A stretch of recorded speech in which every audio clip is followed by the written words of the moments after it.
दोस्तों, हजरत दाऊद अलैहिस्सलाम की कौम बंदर क्यों बनी? उन्होंने अल्लाह रब्बुल इज्जत के कौन से हुक्म की नाफरमानी की थी? क्या दुनिया में मौजूद तमाम बंदर उसी कौम की नस्ल से है? यही हमारी आज का वीडियो का टॉपिक होगा और आज हम आपको हजरत दाऊद अलैहिस्सलाम की कौम के बारे में जानकारी देंगे जो यकीनन आपको हैरान कर देगी। दोस्तों, हजरत दाऊद अलैहिस्सलाम अल्लाह के नबी और रसूल थे और अल्लाह रब्बुल इज्जत ने आपको बादशाहत भी अता की थी। अंबिया इकराम में हजरत आदम अलैहिस्सलाम के बाद हजरत दाऊद अलैहिस्सलाम ही वो पैगंबर है जिन्हें कुरान करीम ने खलीफा के लकब से नवाजा। कुरान करीम की सूरह बनी इजराइल में इरशाद है, और हमने बाज पैगंबरों को बाज पर फजीलत बख्शी और दाऊद को जबूर इनायत की। दोस्तों, हजरत दाऊद अलैहिस्सलाम की कौम के 70,000 आदमी उकबा के पास समंदर के किनारे एक गांव में रहा करते थे और ये लोग बड़ी तरक्की और खुशहाली की जिंदगी बसर करते थे। अल्लाह रब्बुल इज्जत ने इन्हें बेशुमार नेमतों से नवाज रखा था और ये लोग खुदा की इबादत से गाफिल हो गए। दोस्तों, अल्लाह रब्बुल इज्जत ने इन लोगों का इस तरह इम्तिहान लिया कि हफ्ते के दिन का अदब इन पर लाजिम करार दिया और उस दिन मछली का शिकार उन लोगों पर हराम फरमा दिया और हफ्ते के बाकी दिनों में शिकार हलाल था, मगर इस तरह उन लोगों को आजमाइश में मुब्तला फरमा दिया कि हफ्ते के दिन बेशुमार मछलियां आती थीं, यानी जिस दिन शिकार ना करना होता उसी दिन ज्यादा मछलियां आया करती थीं और दूसरे दिनों में कम आती थीं। तो शैतान ने उन लोगों को यह हेला बहाना बता दिया कि समंदर से कुछ नलियां निकालकर खुश्की में चंद हौज बना लो, और जब हफ्ते के दिन उन नालियों के जरिए मछलियां हौज में आ जाएं, तो नालियों का मुंह बंद कर दो और उस दिन शिकार ना करो, बल्कि दूसरे दिन आसानी के साथ उन मछलियों को पकड़ लो। प्यारे दोस्तों, उन लोगों को यह शैतानी हीलाबाजी पसंद आ गई और उन लोगों ने यह नहीं सोचा कि जब मछलियां नालियों और हौजों में आ गई तो यही उनका शिकार हो गया, तो हफ्ते ही के दिन शिकार करना पाया गया जो उन लोगों के लिए हराम था। उस मौके पर उन यहूदियों के 3 ग्रुप हो गए।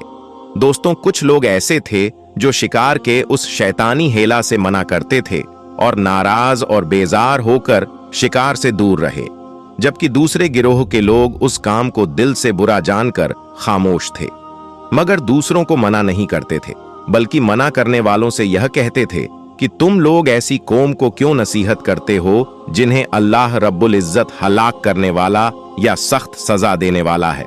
जबकि तीसरा गिरोह वह सरकश और नाफरमान लोग थे जिन्होंने हुक्म खुदाबंदी की ऐलानियां मुखालिफत की और शैतान की हेलाबाजी को मानकर हफ्ते के दिन शिकार कर लिया और उन मछलियों को खाया और बेचा भी। दोस्तों, जब नाफरमानों ने मना करने के बावजूद शिकार कर लिया तो मना करने वाली जमात ने कहा कि अब हम इन लोगों से कोई मेल मिलाप ना रखेंगे। चुनांचे उन लोगों ने गांव को तकसीम करके दरमिया में एक दीवार बना ली और आने जाने का एक अलग दरवाजा भी बना लिया। हजरत दाऊद अलैहिस्सलाम ने गजबनाक होकर शिकार करने वालों पर लानत फरमा दी। उसका असर यह हुआ कि एक दिन खताकारों में से कोई भी बाहर नहीं निकला तो उन्हें देखने के लिए कुछ लोग दीवार पर चढ़ गए, तो क्या देखा कि वो सब के सब बंदरों की सूरत में मस्क हो गए हैं।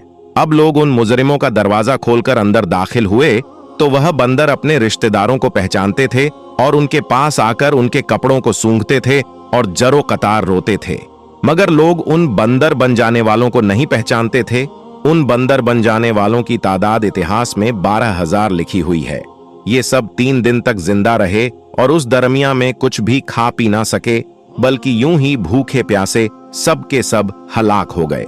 शिकार से मना करने वाला गिरोह हलाकत से सलामत रहा, और सही कौल ये है कि दिल से बुरा जानकर खामोश रहने वालों को भी अल्लाह ने हलाकत से बचा लिया।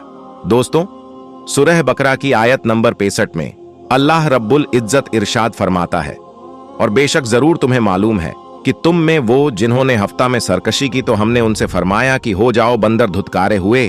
दोस्तों, ये वाकया सूरह अल आराफ में मौजूद है, जिससे मालूम होता है कि शैतानी हिलाबाजियों में पड़कर अल्लाह तबारक व ताला के अहकामात की नफरमानियों का अंजाम कितना बुरा और किस कदर खतरनाक होता है, और खुदा के नबी जिन बदनसीबों पर लानत फरमा दे वो कैसे हौलनाक अजाबे इलाही में गिरफ्तार होकर दुनिया से नेस्तो नाबूद होकर अजाबे नार में गिरफ्तार हो जाते हैं और दोनों जहां में बर्बाद हो जाते हैं।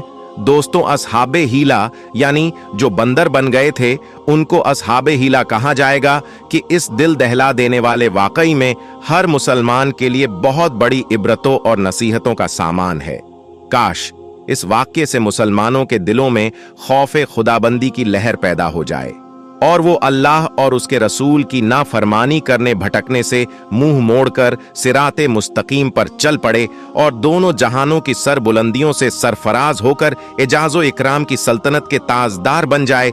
दोस्तों, अब एक बहुत ही जरूरी सवाल ये है जो अक्सर लोगों के जहन में आता होगा कि क्या इस वक्त दुनिया में मौजूद तमाम बंदर उसी कौम की नस्ल से हैं?